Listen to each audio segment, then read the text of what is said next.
Lord Clarke, I'm going to ask you next about your involvement in the HIV haemophilia litigation, some of which was going on in parallel with the decision-making process that we've just been looking at. Certainly.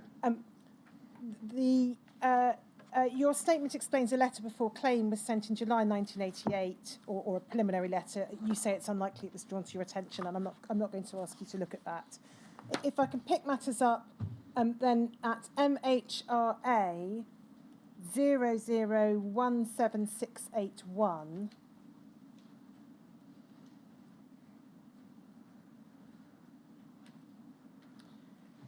this is a submission dated the 26th of June 1989. It's to the Minister of State for Health rather than being directed to you, and it's headed AIDS litigation. I just want to ask you about one passage. If we go to page 5, paragraph 11 says this, and it's recording the advice received by counsel. Counsel has indicated that he will wish to establish that in respect of the choice of patient treatment, the duty of care lay with the health authorities and not with the department. He recognises that there could be presentational difficulties in this. It would be important not to imply that the department had no role in, for example, disseminating expert guidance. But he regarded as necessary to establish this principle, both as a precedent for future litigation and for tactical reasons, so that he can argue that proceedings against the department should be withdrawn. Are ministers content with this approach? And then if we just go to the response by the Minister of State for Health at DHSC WITN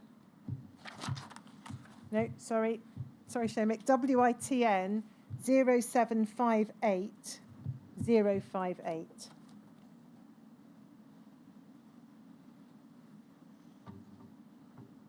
And we can see this is, I think, on behalf of the Minister of State for Health, 24th of July 1989. And it says, MSH has seen your submission of the 26th of June and has commented for the present. And then it's the second bullet point. I'm cautious about the line at paragraph 11. I believe health authorities act under our guidance in such matters. And then it goes on to consider other matters. So just looking at both those two documents together, the first says it would be important not to imply that the department had no role in disseminating expert guidance. And then the Minister of State's response is saying, I believe health authorities act under our guidance in such matters. Do you have any observations to make about that position? Do you disagree? Not particularly, no. I don't know what David was relying on when he gave his opinions. There was no difference. I take the view in litigation of this kind, and obviously government departments get engaged in litigation from time to time, and it sometimes comes to the ministers, that by and large you be very heavily guided by the counsel you've instructed and the advice that you get. Whoever you've instructed starts asking for the client, does the client agree and act on the advice? But it's extremely silly to get in a legal team and instruct counsel and then start making your own views about what you're going to argue, what you're going to not in the case. And never mind governments. I think that's true generally. There's an old statement, I think, that any lawyer who decides to act on his or her own behalf in a case has a fool for a client. It's the whole point of counsel is you have someone with a detached, independent view able to give you their best advice they can on how to conduct the case. And in the case of a government department being sued, I took the general view, you can't take it upon yourself airily to not pursue arguable lines of defence. It's again being generous with other people's money. The question of legal liability, if your counsel thinks it's worth pursuing and it possibly will succeed, I think other things being equal, you should take the advice and pursue it, unless there's something particularly unpleasant about the course of action that you're being urged to take. Now, I think your statement suggests, and the documents you refer to bear this out, that in the early stages, Mr. Mellor, as Minister of State for Health, was the minister who was being asked to agree or disagree with matters. But in October of 1989, he asked that you consider the position. And if we go to DHSC 0002536_078.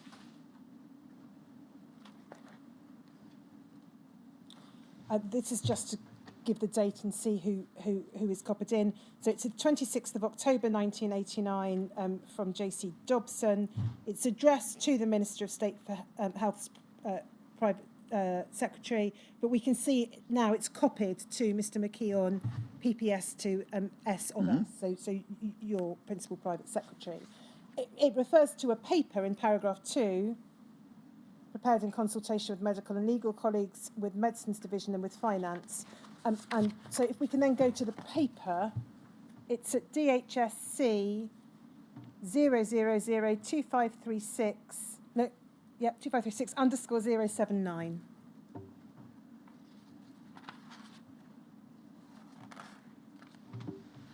We can see it sets out current policy in paragraph 1, following previous discussions with ministers, the department and the other central defendants in this action, Committee on the Safety of Medicines Licensing Authority Welsh Office, are presently acting on the policy that the plaintiff's claims should be put to the courts and that all allegations of negligence should be contested. And then if we go towards the bottom of the page, we can see in paragraph 2 a reference to whether there should be a preliminary issue about whether there was a duty of care. So you'll see that in the second and third lines, Lord Clarke of paragraph 2. If we go over the page, we can see reference in paragraph 3 to our counsel also wishes to take other preliminary points. I don't propose to ask you about the details of those for present purposes. And then paragraph 4 explains if the preliminary points didn't succeed, the defence would contest allegations of negligence at the main hearing, and the view is set out that there would be a robust defence. What I then want to ask you to look at is, if we go 2 pages further on, are the options that were put forward. So option A is out-of-court settlement, and paragraph 8 refers to the Haemophilia Society, MPs, the press. A substantial body of opinion within the NHS favours an out-of-court settlement so that those suffering the effects of HIV infection can quickly be assured of financial security, and further detail is given in relation to that. If we can then go on a further 3 pages, please, Shomik. Option B, halfway down the page, is explicitly increased funding to the Macfarlane Trust. Macfarlane Trust could be given additional funds, again on an ex gratia basis. If we go over the page,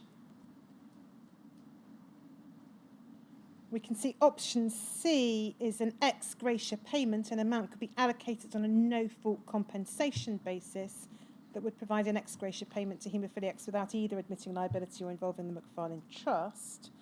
And then option D, next page,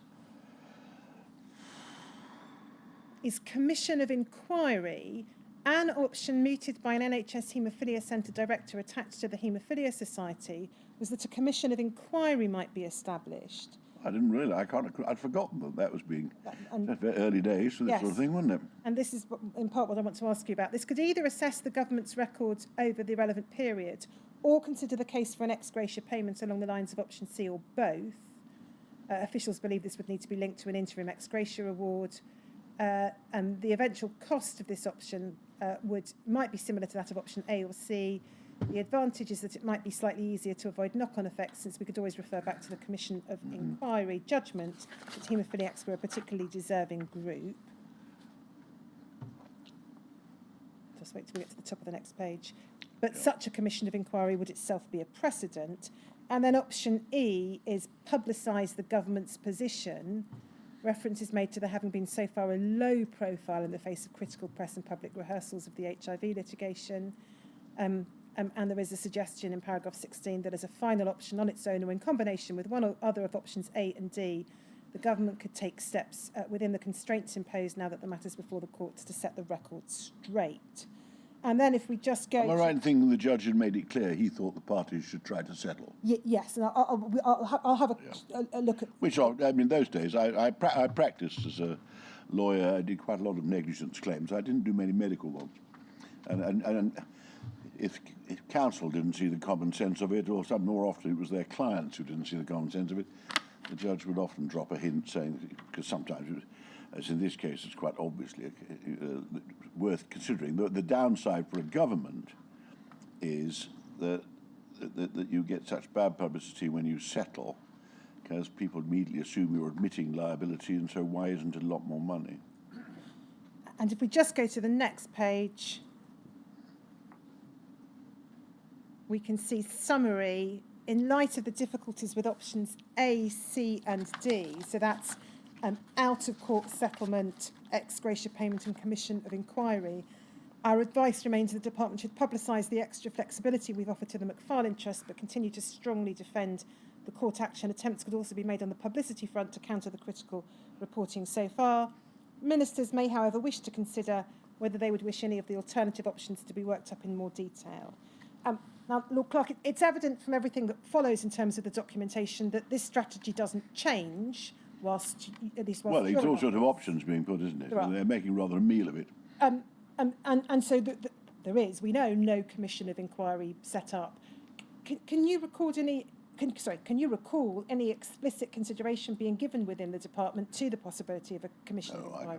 I mean, in the end, the final settlement, nothing to do with me. I'd left the department by the time all this went on. I seem to recall, I mean, partly from the documents, which may have reminded me, I was one of the people inclined to say, look, this is a no-win situation. Not that, obviously, if you fight a case, it's win or lose if you fight it to the end. But what I mean is, in terms of presentation and everybody being satisfied that the government was going to win this, and that you should fight, because it was pretty, like most people, I was very confident that we were going to win, fight the legal action, get legal liability dismissed, and then almost certainly you'd have to make some ex gratia payment to show that you were not insensitive, you weren't just, because there'd be huge criticism of the court and the minister deciding no money should go to haemophiliacs. So that's I seem to recall was the course I tended to prefer. I think Norman Lamont preferred that course as well. But I have not the faintest idea what led to the eventual settlement, except I imagine the plaintiff's lawyers were desperately anxious to get a settlement, because I suspect they felt equally strongly that they were certainly on a loser here. Lord Clarke, as you rightly point out, you left office before the settlement. Yeah. So I'm not going to. I got indignant about the Sunday Times last week, which blamed me for the supposed inadequacy of the settlement when I wasn't even there. But I'm not bothering about press, but I'm not quite sure why we're labouring it so much. But in the end, I wasn't party to the decision. I was way away having other problems at the Department of Education by then. But just to go back to the question of a commission of inquiry, effectively the precursor to a public inquiry, can you recall that ever then recurring as an idea during your time in office? I'd forgotten it recurred. I was slightly amused, because in those days we didn't have.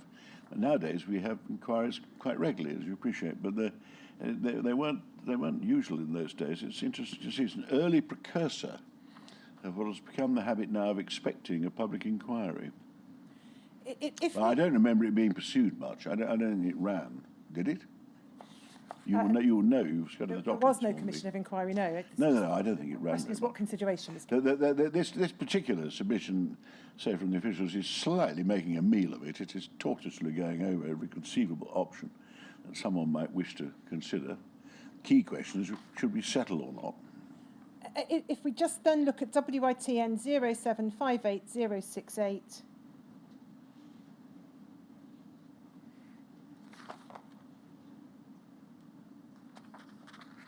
this is a minute dated the 23rd of November 1989. It's addressed to the Minister of State for Health's. It's obvious that David Mellor was handling it at this stage, not me. Or it may even have been Mrs. Bottomley, I'm not sure by this stage, but in any event, Minister of State for Health. It's copied to you. If we go over the page. Presumably, if you want to know more about this, you'll get David to come and give evidence about it.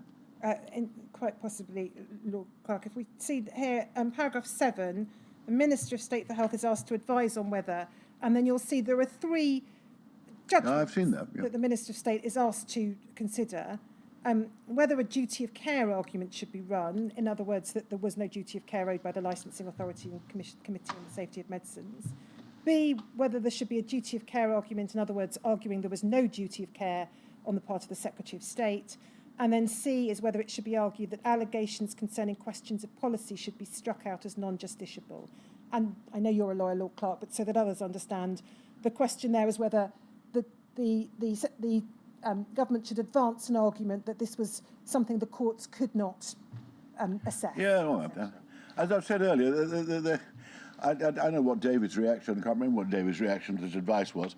I don't want to sound too critical of it's very careful and considered and no doubt extremely copious advice, but the officials seem to be expecting the minister to second guess every piece of advice he has from counsel, in which case you might as well not hire counsel in the first place. So unless something startles you and you feel particularly strongly, oh, we couldn't possibly do that, because you think of some political reason or governmental reason why you couldn't possibly do that. I mean, they are, I've got the phrase stuck in my head now, they are making a terrible meal of it and inviting David Miller to make a terrible meal of it. In fact, you express your view on this issue at WITN 0. Well, I hope it coincides with my present view, does it? Well, it's a one-paragraph description. You can no doubt tell us if that's the case. WITN 0758069.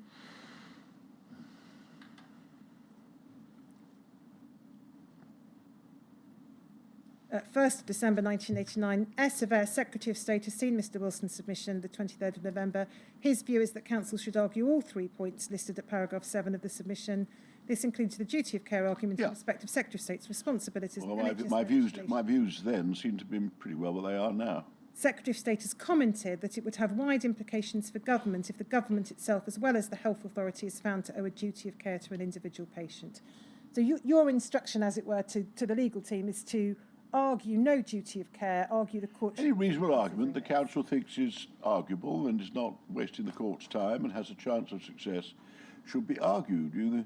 Otherwise the government's going to be in frightful trouble in lots of other litigation that comes along from time to time. The government's always involved in litigation.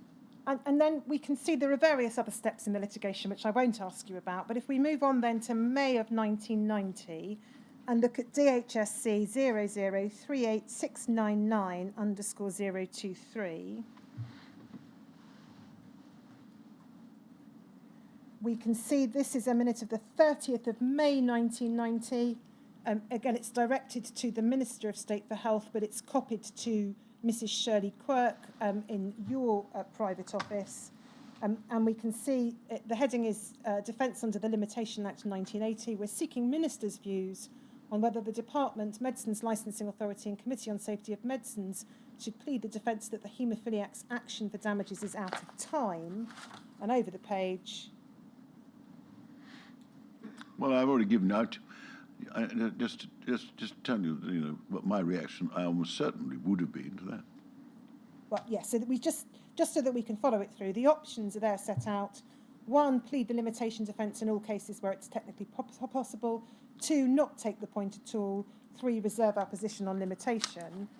I'm trying to read what Council's advice was. I think the Council's advice was it's not worth... The court's going to give an extension if you start arguing it, isn't it? I would have thought it's highly likely myself. I just wanted to see what the response was from ministers, including yourself. So if we go to DHSC 0046957_044...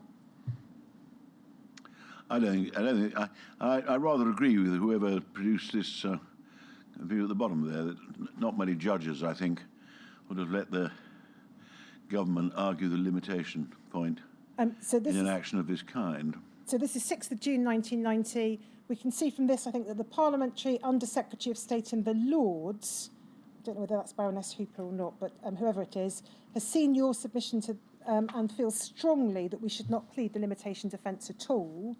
So that's the Parliamentary Under Secretary of State's view. That sounds like Gloria Hooper, yeah. If we go to DHSC 0046957_043,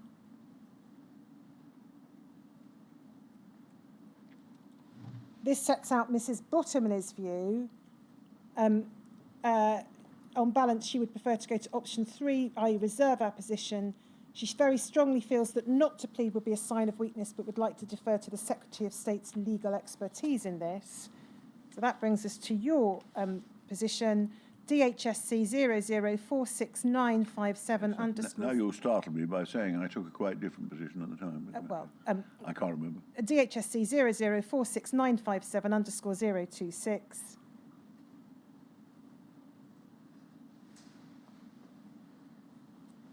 So your response, in contrast, I think, to Baroness Hooper's, but consistent with Mrs. Bottomley's. Oh, I see. I thought we should pursue the... We should certainly not abandon the limitation point, and he favours option 3, which is reserve position. That's a slightly different opinion in those days. If counsel had said it's not worth pursuing, I'm sure I would have abandoned it, agreed they should abandon it. Right? Only if our lawyers thought it was worth arguing would I think, have pursued it. And are you able to add at all to this in terms of what your reasoning process might have been? No, I think all this exchange is, whoever's sending all these minutes, as I say, is labouring away about the conduct of the defence of a civil claim, which should largely be left to the counsel we've instructed in the case to decide and get on with. I then want just to ask you to look at the intervention from Mr. Justice Ognall, encouraging the parties to settle. So this is now late June 1990, DHSC 004696 underscore 024.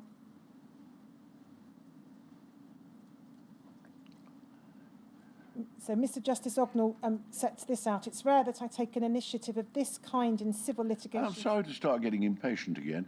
Where is all this leading? Eventually it was settled, wasn't it? I mean, long after I'd gone. But these are all the things being considered about the handling of the case and possible tactics. What's the point of it all? What are you wasting? What are we taking time on all this for? What matters is what eventually happened, which is for some reason, and no doubt the paper's documents for that period will explain it, the successors, my successor, Virginia Bottomley, I think, went along with a settlement. In the end, the Treasury and the Department of Health must have decided that perhaps after all it was better to settle the claim. Look, all this is mere history. Lord Clarke, it might just be quicker if you let me ask the questions and answer them. I know, I'm just failing to see what the point of it all is. Fulfilment of the inquiry's terms of reference, Lord Clarke. If we look here, it's rare that I take an initiative of this kind in civil litigation before me, but the circumstances of these actions are such I've no hesitation in doing so, and in much more specific terms than might normally be expected or considered appropriate. If we go to the bottom half of the page, Mr. Justice Ognall says this: when all those factors are taken into account, and he's talked there about legal issues and legal uncertainty, it seems to me that for a number of reasons, it is not an abuse of language to describe these actions as unique in their surrounding circumstances. I hope that I will be allowed to identify some of those circumstances. A government which takes upon itself the role of public provider of medical advice and clinical services is in a very different position to any commercial organisation. It is clearly arguable that their duty to innocent citizens who suffer injury under the aegis of such treatment has a moral dimension to it which should distinguish their assessment of their position from that criteria to be adopted by other defendants of a corporate character. Government owes a duty under this to its shareholders or insurers. It should also mean that the public may be entitled to expect from government an appraisal of their position which is not confined solely to legal principles to be found in the law of negligence or problems of proof. Over the page, picking it up in the second paragraph, the plight of the plaintiffs, or many of them, is a special one. A, all of them suffer from or live in the shadow of a fatal condition for which there is presently no known cure. I'm told the evidence will suggest that incubation may be as long as 15 years. Meantime, I suppose most believe that sooner or later they will succumb. B, many have already died, and in the nature of things, many more will die without knowing the outcome of this litigation. It seems to me, at least, that this factor should be treated as cardinally important. It also sets it apart from any other action in my own experience. At best, these plaintiffs will die uncertain as to the outcome, At worst, they will die deprived of money to comfort their last days, or with the knowledge for those with dependents that they will bring a measure of financial security. C, with the best will in the world, it may be the end of 1991 before the legal process affecting the main cause of action has been exhausted. That is 2.5 years since the proceedings began or more. It may then be necessary in the event the plaintiffs succeed to set benchmarks for quantum, again no doubt with appeals. D, it is common ground that all plaintiffs are entirely blameless. And if we go to the top of the next page,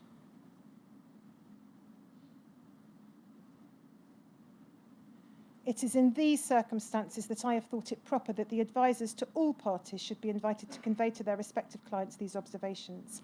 It might be said I've raised considerations of a political rather than a purely legal character. I acknowledge that, but I believe that the legal profession has a duty to do its best to see that the legal system does not become a scapegoat in the eyes of the public for what I fear may be perceived as the unjust and inhumane denial of any significant measure of compensation to the plaintiffs. The law must take its course as not an Yes, he realised that if he found in favour of the government, which he must have realised, having read the pleadings, was a very high probability he would, that all that happened was he would be blamed as well. But my reaction, if I'd ever argued with the judge, I mean, it's a very full account of his views, is I agree with all that. I mean, ideally, this should not just be. The problem is to avoid the criticisms. If you start conceding fault and legal liability, then people will just come back at you for full quantum. And I would probably have said, if I'd ever had the chance of discussing it with the judge, that's precisely why we made the contributions to the McFarlane Trust. What you're setting out here is a long description of the sentiments which led us to give help via the McFarlane Trust, because we agreed with the judge that you can't just resolve all. They are different. He sets out some arguments as to why they are different to most other similar people, because they had a pre-existing condition, all that, and therefore some payment of some kind is what most civilized people would like to do, and that's really what the judge is saying. I'd rather not just decide this on the question of strict liability for negligence. Why don't you just think of the wider picture and do something to help these people, which is what we'd already tried to do a bit in the McFarlane Trust. This is 6 months on from the McFarlane Trust announcement, so one takes it, I think, that Mr Justice Ognall would have been aware of that announcement. So he's Absolutely. saying 6 months on. So I would have pointed out to him, isn't that what we're done? I mean, and of course, then you have the question: is can anybody ever decide what is exactly the right figure you should give the McFarlane Trust? There isn't a right figure. It's a matter of broad judgment as what's the best you can do. But Mr Justice Ognall, would you agree with this, is taking what he describes himself as a very unusual course of articulating what he saw as a very powerful case for a moral rather than strictly When he uses the word moral, he's taking the same view that we took over the McFarlane Trust. I've just answered your question. And we gave the McFarlane... it's a great pity this action was brought. It was the plaintiffs who decided. I suspect they were just trying to publicise their campaign. I suspect their lawyers had never encouraged them to believe they were likely to win. We all agreed that it should not be resolved just by a straight, are they legally liable, can you satisfy the burden of proof to prove negligence, legal decision, that's it. And I don't think the public would have thought that was quite the right way to resolve it. And we had tried to address exactly the same points the judge is making with the McFarlane Trust allocations. Now, subsequently, obviously, somebody changed their mind. They still settled it. Then because people were already arguing that the McFarlane Trust money wasn't enough, they went on to settle the action. But, I mean, I lose touch with it by the time we get there. Is there anything in what Mr Justice Ognall set out here that you disagreed with, as far as you can... Not fundamentally, no. I say he's setting out the same principles that had led us to give the money to the McFarlane Trust. And then if we go on to HS... It was the plaintiffs who decided. It was the victims of the haemophilia who decided to go to the law. If we go to HSOC 0017025_004, we'll see what the Chief Medical Officer then said. So the Chief Medical Officer, still Donald Aitchison, wrote to you and to Mrs. Bottomley on the 20th of July 1990. I don't propose to read it all out, but you'll see what he says in the opening sentence. I hope Secretary of State will take account of my view that the problem of HIV infection in haemophiliacs can in fact be regarded as... He had the same sympathetic views, yeah. And if we go over the page... I mean, I'm sorry to keep complaining about press reports, but it's one of the campaigns keeps putting out these daft reports. And Donald, just to put it short, sets out views which we all shared. He too was sympathetic. This was some idiot briefed one of the newspapers 2 or 3 weeks ago that Donald was trying to cover up secret documents. There appears to be a conspiracy theory that there are some hidden documents. The few thousand we've got are not all the documents, and somehow Donald Aitchison was wickedly trying to invite me to hide the documents. It's quite obvious Donald Aitchison, who was a terribly nice, sympathetic guy, was setting out his own humanitarian sympathies with the victims of the tragedy. I think in relation to the allegation about the Chief Medical Officer and documents, you might be referring to a witness statement that you were asked to comment on in your witness statement. Is that so? Rather than... Well, I'm sorry if that's the case. I thought in any event. At the time when I read it, I thought, well, what's a daft parody of Donald's letter? And I'm sure Donald wasn't the sort of bloke who'd want to trying to cover up documents. There are no missing documents. In any event, if we just go to his conclusion, the second paragraph on this page, I hope, therefore, that for humanitarian reasons, the government will find some way to make an ex gratia settlement to the infected haemophiliacs in relation to this unique tragedy. And pausing there, this is as I say, this is months after the second He cites payment. some other examples of other people making similar claims. Well, he says I cannot personally see how this could be he tries to answer that. Yes. But I doubt whether the people campaigning about cerebral palsy following obstetric adventure would quickly agree with him. But I mean, I think I agree. I agree with him, which is why we were making these payments to the McFarlane Trust. Look, Clarke, you've repeatedly said why we're making these payments to the McFarlane Trust. At this point in time, Mr. Justice Ognall's observations and the Chief Medical Officer's observations are being made months after that. Yes, because they want payment. to avoid the brutality of a litigation, settling it one way or the other, legal liability. The difficulty is, you know, if people decide to start litigating, you're not going to stop them until you've won or had a full and final settlement of their claim. Donald Aitchison's view, as expressed here, was that this was a unique catastrophe which called for a humanitarian response. Is that a fair summary of what he's saying? Yeah. And then, if we just look, don't need to go to the... So if I'd had a conversation with Donald, I don't know what I did, I'd said, you know, that's the basis which you've already paid quite a lot of money to the McFarlane Trust. Nobody's arguing with that. If we just see the other observations made upon Mr. Justice Ognall's suggestion before we come to your own view, as expressed at the time, if we go to DHSC 00469640_003,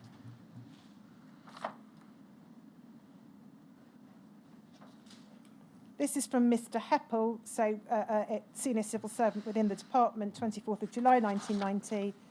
If we go to the second page, I don't need to go through the detail of it. We can see in paragraph 5, his recommendation is against going down the route mapped out by Mr. Justice Ognall. So you've got the Chief Medical Officer saying we should, Mr. Heppel saying not. If we go then to... yes, he's further payments to the McFarlane Trust. He suggests fight it out, but then make further payments to the McFarlane Trust, so at least answer the people who will say we're hard-nosed and cruel. We can see also various views are expressed by various people. I'm not going to take you through all of them. If we just go to DHSC 00469640_006,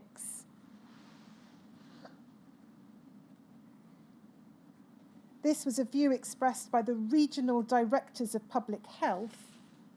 And paragraph 2 says the RDPHs, so regional directors of public health, have been very concerned at the prospect of this litigation.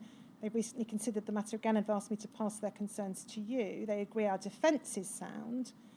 That is apart from a possible handful of cases. Yes, everybody's saying the same thing. Well, then they're not, I think, necessarily, Lord Clarke, but we'll come to it.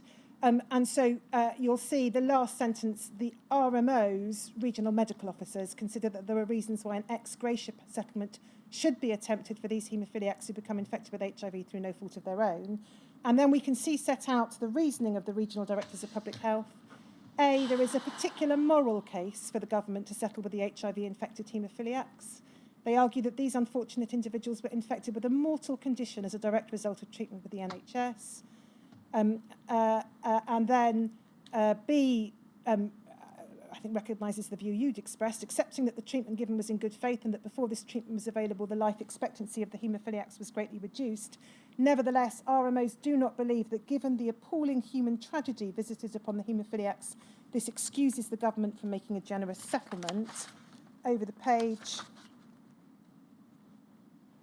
that the stigma, so there are 5 reasons given, I think, or 6 reasons. The stigma associated with HIV and AIDS and the consequent difficulty in concluding their lives singles out this particular group of individuals for such special treatment. D, the exceptional circumstances of the haemophiliacs would allow a publicly acceptable ring fence to be placed around this litigation, and there should be no knock-on effect on other litigation. That is arguable. E, limited human, professional and management resources are being diverted from patient care to paperwork. F, very substantial legal costs. And 4, paragraph 4, And they want an ex gratia payment. yeah, the conclusion is that thrashing out these issues in court will not be in the best interest of patients or the NHS. They would favour some mechanism, e.g. ex gratia. They want to settle, they want an ex gratia payment. Yeah. So similar to the chief medical officer, that's the view being expressed by the regional directors of public Well, everybody's health. expressing the same view so far. We've now given the same opinion, which I largely share, 6 different times. Well, let's see then what Mrs Bottomley and you say, Lord Clarke. DHSC 004696. I, at the time, was inclined to think that you wouldn't resolve it that way, that we should fight it out. I think, this was what I continued on the whole to think, that no one would understand that settling did not actually concede that you were at fault and that you were negligent. And the problem is that people who'd not been plaintiffs to the action, I don't know whether that was in my mind, would promptly follow up with another negligence claim, and you'd have another group of claimants, because not every haemophiliac victim was a party to the action. DHSC 0046964008.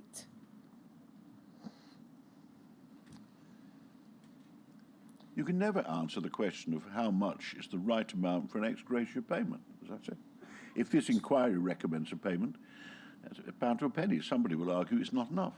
This is a minute, the 27th of July 1990, addressed to your private office, Mrs Shirley Clarke, and we can see in paragraph 2 Mrs Bottomley's view. Mrs Bottomley, MSH, has commented that she thinks we should maintain our present position. Once we move towards conceding on cases like this, it will have inevitable long-term implications for the department. That was Virginia. I thought Virginia agreed with that, yeah. And then DHSC 0046964007.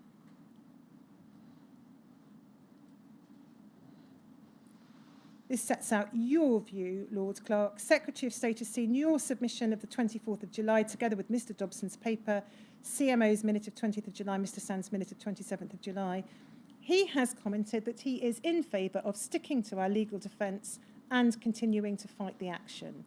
He doesn't think it's necessary at this stage to send a minute to the Prime Minister.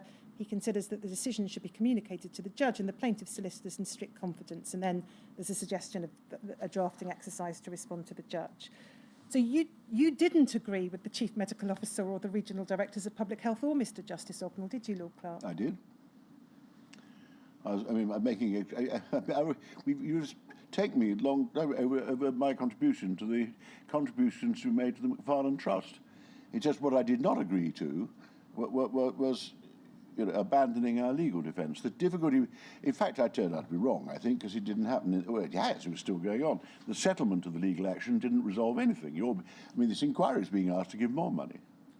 And I was basically, sort out there is no legal thing, and then probably the tactics to show that this wasn't just heartless, that there's no it's no good trying to prove somebody's fault in the health service or in the department or wherever. There's no legal liability, but we're reasonable human people. We realise the circumstances of this case are appalling and in some respects quite exceptional. And so we'll make ex gratia payments insofar as we can.